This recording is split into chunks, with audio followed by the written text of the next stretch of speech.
আল্লাহ মালাকুল মাউত কে বলবেন, মালাকুল মাউত কি অবস্থা? বলবে সব শেষ। মাইয়াব্বা, কে বাকি? মালাকুল মাউত বলবে জিনেরা বাকি, যাদেরকে দেখা যায় না। আল্লাহ বলবেন জিনদেরকেও শেষ করে ফেলো, রুহু কবজ করো। মালাকুল মাউত আজরাইল জিনদের রুহু কবজ করবে। আল্লাহ এবার জিজ্ঞেস করবে, ইয়া মালাকাল মাউত আখবিরনি মাইয়াব্বা, এবার বলো আর কে বাকি? মালাকুল মাউত বলবে, আল্লাহ মানুষগুলো সব শেষ, জিনগুলাও শেষ, এবার বাকি ইবলিস শয়তান। কে বাকি? ইবলিসরেও শেষ করো, ইবলিসও শেষ। আল্লাহ আবার জিজ্ঞেস করবেন, ইয়া মালাকাল মাউতি মাইয়াব্বা, আর কে বেঁচে আছে বলো? মালাকুল মাউত বলবে, আল্লাহ আপনার কথা অনুযায়ী পৃথিবীর সব মানুষের রুহু কবজ করলাম, সব জিনদের রুহু কবজ করলাম, ইবলিসের রুহু কবজ করলাম, এখন আছে শুধু ফেরেশতা। আছে কারা? যাও ফেরেশতাদের রুহু কবজ করো। ফেরেশতাদের রুহু কবজ হয়ে যাবে। এবার আল্লাহ জিজ্ঞেস করবেন, ইয়া মালাকাল মাউত আখবিরনি মাইয়াব্বা। মালাকুল মাউত বলবে, আল্লাহ আপনার কথা মতো ধরে ধরে সব শেষ, ফেরেশতাও শেষ, 4 জন ছাড়া। কয়জন ছাড়া? জোরে বলেন, কয়জন ছাড়া? ইসরাফিল, জিব্রাইল, মিকাইল, আজরাইল। আল্লাহ এই 4 জন আমরা বাকি। আল্লাহ বলবে, যাও ইযহাব ইনতালিক ইলা জিবরিল ওয়াকবাদ রূহা, জিব্রাইলের রুহু কবজ করো। ইযহাব ইলা ইসরাফিল ওয়াকবাদ রূহা, ইসরাফিলের রুহু কবজ করো। ইযহাব ইলা মিকাইল ওয়াকবাদ রূহা, রুহু কবজ করো। ওই 3 ফেরেশতাও শেষ। এবার আল্লাহ তাআলা জিজ্ঞেস করবেন, ইয়া মালাকাল মাউত আখবিরনি মাইয়াব্বা, হে মালাকুল মাউত আর কে বাকি আছে বলো? মালাকুল মাউত বলবে, আল্লাহ আপনার কথা মতো মানুষগুলো শেষ, জিনগুলো শেষ, ইবলিস শেষ, আমার বাকি 3 ভাই ইসরাফিল, মিকাইল, জিব্রাইলও শেষ, শুধু আমি, শুধু আমি। আল্লাহ বলবেন, কেউ নাই? মালাকুল মাউত বলবে, না আল্লাহ কেউ নাই।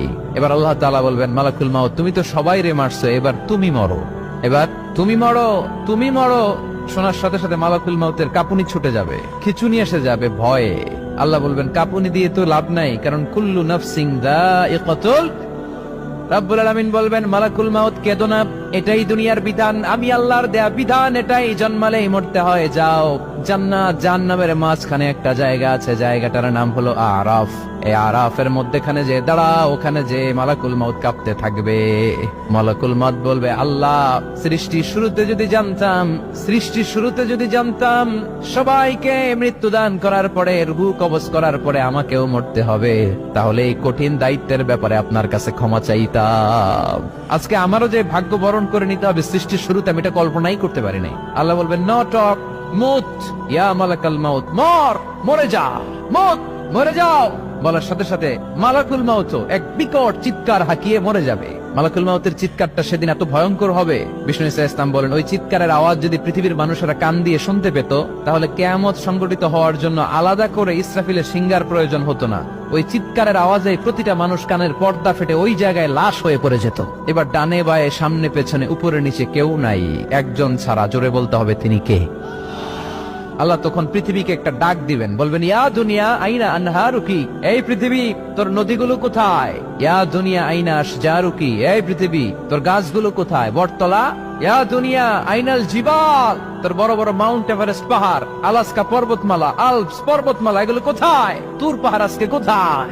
ইয়া দুনিয়া আইনাল মুলুক, রাজা বাদশারা কোথায়, যারা ক্ষমতার দাপটে পা জমিনে ফেলতে চাইতো না? আইনাল জাবাবেরা, অত্যাচারী শরীর শাসকগুলো আজকে কোথায়? কোথায় আজকে? কোনো আওয়াজ নাই। আল্লাহ তখন হুঙ্কার দিয়ে বলবেন, লিমানিল মুলকুল ইয়াউম, who belongs the kingdom today. Allah চিৎকার দিয়ে বলবেন, আজকে ক্ষমতা কার? আওয়াজ করে বলেন, সেদিন ক্ষমতা কার? আল্লাহ সেদিন প্রশ্ন করে নিজেই নিজের প্রশ্নের উত্তর দিবেন, লিমানিল মুলকুল ইয়াউমা লিল্লাহিল ওয়াহিদিল কাহ্হার।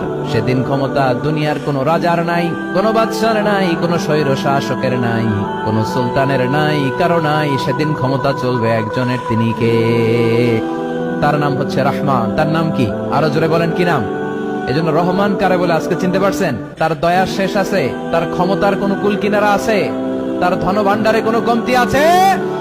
এজন্য লা বিশাইইন মিন নিআমিকা রাব্বানা নুকাযযিবু ফালাকাল হামদ, we don't deny any of your mercy and blessings, all praises to you। আল্লাহ তোমার কোন নিয়ামতকে আমরা অস্বীকার করি না। আল্লাহ প্রথমে ধমক দিয়ে বলছেন, এই মানব জাতি আর জিন জাতি, আমার কোন নিয়ামতকে অস্বীকার করবি? আমরা বলি কোনটাই অস্বীকার করি না।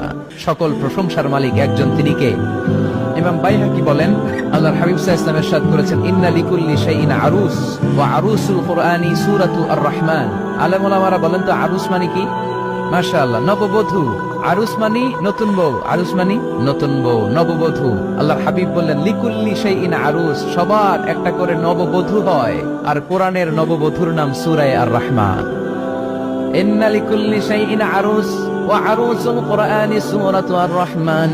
দুনিয়ার প্রত্যেকের জন্য আল্লাহ একজন করে নববধূ দান করেছেন।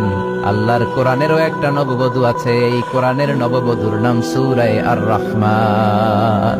কোরআনের নববধূ, কোরআনের নতুন বউ, কোরআনের নতুন বউ।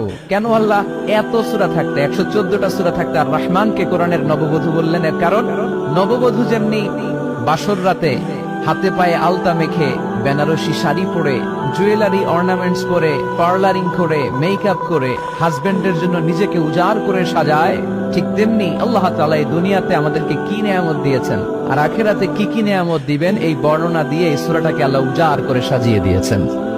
এজন্য এই সূরার নাম হচ্ছে আরুস আল কোরআন। কোরআনের নববধূ, সবকিছুর নববধূ আছে। আর কোরআনের নববধূর নাম সবাই বলেন আর রহমান।